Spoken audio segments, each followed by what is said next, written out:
ட்ரெண்ட்வுட்ஸ் மக்களுக்கு வணக்கம். இன்னைக்கு நம்மளோட நிகழ்ச்சியில யாரை பத்தி பேச போறோம், எதை பத்தி பேச போறோம் அப்படின்னா, இயக்குனர் பாரதி ராஜா மருத்துவமனையில அனுமதிக்கப்பட்டிருக்காரு. அதை பத்தி தான் நாம பார்க்க போறோம். இயக்குனரின் இமயம், இயக்குனரின் சிகரம் அப்படின்னே அவரை சொல்லலாம். அவருடைய திறமை இமயமலையை விட உயரம் அப்படின்னு தான் கண்டிப்பா சொல்லணும்.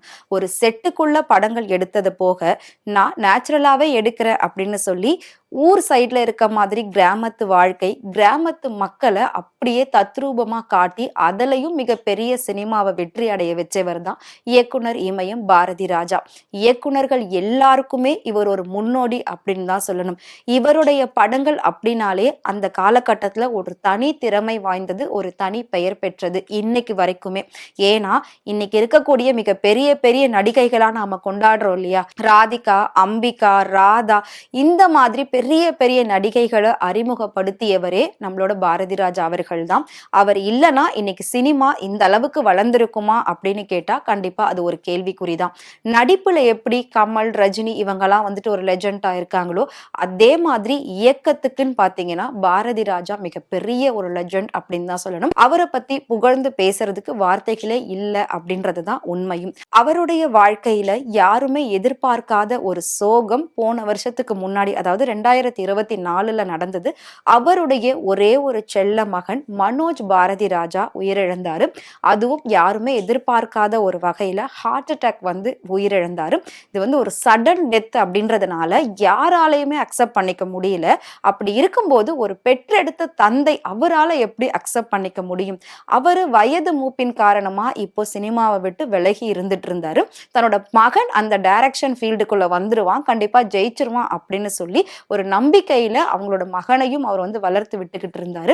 அந்த நேரத்துல திடீர்னு மகன் இழந்த அந்த ஒரு துயரம் அவரை ரொம்பவே சோகத்துல ஆழ்த்திருச்சு அப்படின்னு தான் சொல்லணும். பாரதி ராஜா அவர்களுடைய நிலைமை எதிரிக்கு கூட வரக்கூடாது அப்படின்னு மக்கள் எல்லாருமே சொல்லியிருந்தாங்க. பாரதி ராஜா இருக்கிற பங்களாவில் யாருக்கும் அனுமதி இல்லை. அவளை தனியா மருத்துவர் நர்ஸை வச்சு பாத்துக்கிறாங்க.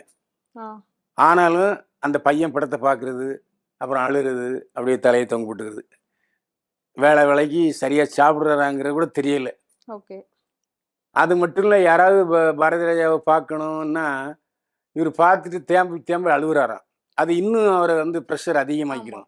ஏன்னா போகிறவங்க ஏதாவது பேச ஆரம்பிச்சோன்னு வச்சுங்க, போகிறவன் சரி அப்படின்னு சொல்லிட்டு வந்தால் பரவாயில்ல, ஏதாவது வாயை திறந்தானே நாசமாக போயிடும். அதனால் அப்படி தனியாக தான் இருக்கார்.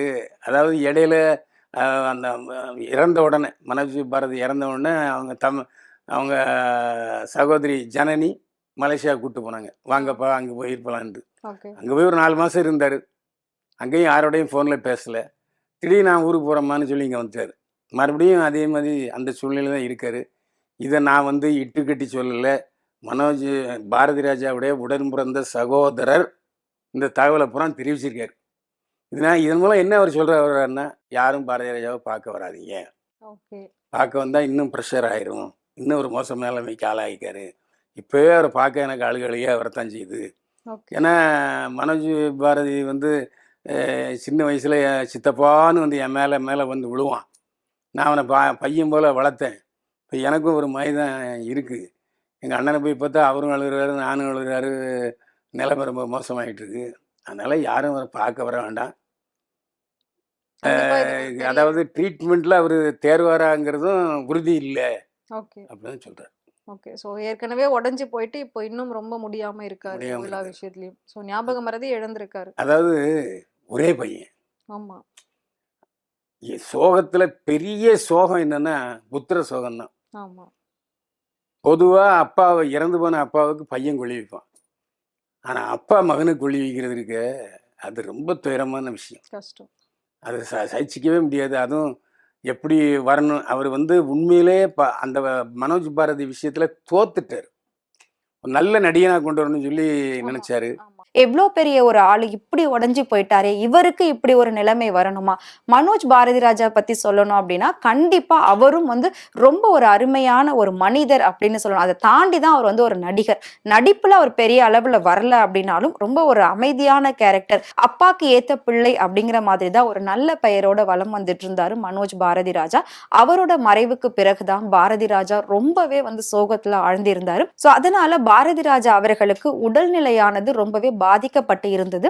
இங்கேயே இருந்துட்டு இருந்தா அவருக்கு இதே ஞாபகமா இருக்கும், தன்னோட மகன் ஞாபகமா இருக்கும் அப்படின்றதுக்காக அவரு தன்னோட பொண்ணு வீட்டுல மலேசியாவுல போயிட்டு ஒரு சில மாதங்கள் தங்கி இருந்தாங்க. தங்கி இருந்ததுக்கு அப்புறமா பாத்தீங்கன்னா இப்போ உடம்பு சரியில்லை அப்படின்னு சொல்லி திரும்பவும் சென்னைக்கு வந்திருக்காங்க. சென்னைக்கு வந்ததுல இருந்து அவருக்கு மூச்சு திணறல் ரொம்ப அதிகமா இருந்திருக்குன்னு சொல்லி போன வாரம் பாத்தீங்கன்னா ஹாஸ்பிட்டல்ல அட்மிட் பண்ணியிருந்தாங்க. சென்னையில இருக்கக்கூடிய ஒரு பிரைவேட் ஹாஸ்பிட்டல்ல அட்மிட் பண்ணியிருந்தாங்க. அவரை வந்து நிறைய இயக்குனர்கள், நடிகர்கள், நடிகைகள் எல்லாருமே நேரில் போயிட்டு பார்த்து ஆறுதல் சொல்லிட்டு இருந்தாங்க, நலம் விசாரிச்சுக்கிட்டு இருந்தாங்க. இப்போ திரும்பவும் பாத்தீங்கன்னா அவரு 2 நாட்களா ரொம்பவே முடியாத நிலையில கவலைக்கிடமா இருக்கிறதாவுமே ஒரு நியூஸ் வந்திருக்கு. அது மட்டும் இல்லாம அவருக்கு மூச்சு திணறல் தொடர்ந்து அதிகமா இருக்கிறதுனால 2 நாட்களா ஐசியூலே கண்காணிப்புல இருக்கிறதாவும் ஒரு செய்தி வந்திருக்கு. இதை கேட்ட உடனே ரசிகர்கள் எல்லாருமே ரொம்பவே சோகத்துல இருக்காங்க. சோகத்துல இருக்கிறது மட்டும் இல்லாம எல்லாருமே அவருக்காக பிரேயர் பண்ணவும் ஆரம்பிச்சிட்டாங்க. ஸோ கண்டிப்பா அவர் மீண்டு நல்லபடியா திரும்பி வரணும் அப்படின்றதுதான் எல்லாருடைய ஆசையும் சரி, எல்லாருடைய பிரார்த்தனையுமாவும் இருக்கு. ஸோ இமயம் அப்படிங்கிறது சரியவே சரியாது, அது சரியவும் கூடாது, அது சரியற அளவுக்கு நாம விற்றக்கூடாது அப்படின்றதுதான் இப்போ மிகப்பெரிய ஒரு போராட்டமா இருந்துகிட்டு இருக்கு. ஸோ பாரதி ராஜா அவர்கள் திரும்பவும் உடல் நலம் பெற்று சீக்கிரமா அவர் வந்து வீடு திரும்பணும் நல்லபடியா அப்படின்றதுதான் எல்லாருடைய ஆசையாவும் இருக்கு. ஃப்ரெண்ட்ஹுட் சார்பாகவும் நாங்களும் அதையே வந்து வேண்டிக்கிறோம். ஸோ கண்டிப்பா அவர் வந்து நல்லபடியா குணமாகி வீடு திரும்புவாரு. ரசிகர்கள் வந்து எல்லாருமே தொடர்ந்து பிரார்த்தனையில இருந்துட்டு இருக்காங்க. அவங்களோட குடும்பத்தினரும் சரி எல்லாருக்குமே வந்து அவர் நல்லா இருக்காரு, அவர் வந்து சரியாயிடுவாரு, நீங்க எல்லாம் பிரேயர் பண்ணிக்கோங்க அப்படின்ற மாதிரி ஒரு விஷயத்தை வந்து சொல்லியிருக்காங்க. ஸோ நம்ம வந்து வெயிட் பண்ணி பார்க்கலாம். கண்டிப்பா அவர் நல்லபடியா வீடு திரும்புவாரு. கண்டிப்பா அவர் நல்லா இருக்கணும். சினிமாவுல இந்த மாதிரி ஆட்கள் இல்லை அப்படின்னா சினிமாவே இல்லாத ஒரு அர்த்தமா தான் இருக்கும். ஸோ இவங்கெல்லாம் இருந்தா மட்டும்தான் சினிமா சினிமாவா இருக்கும். ஸோ அதுக்காக கண்டிப்பா இவர் நல்லா இருக்கணும் அப்படின்றதுதான் எல்லாருடைய ஒரு பிரார்த்தனையாகவும் இருக்கு.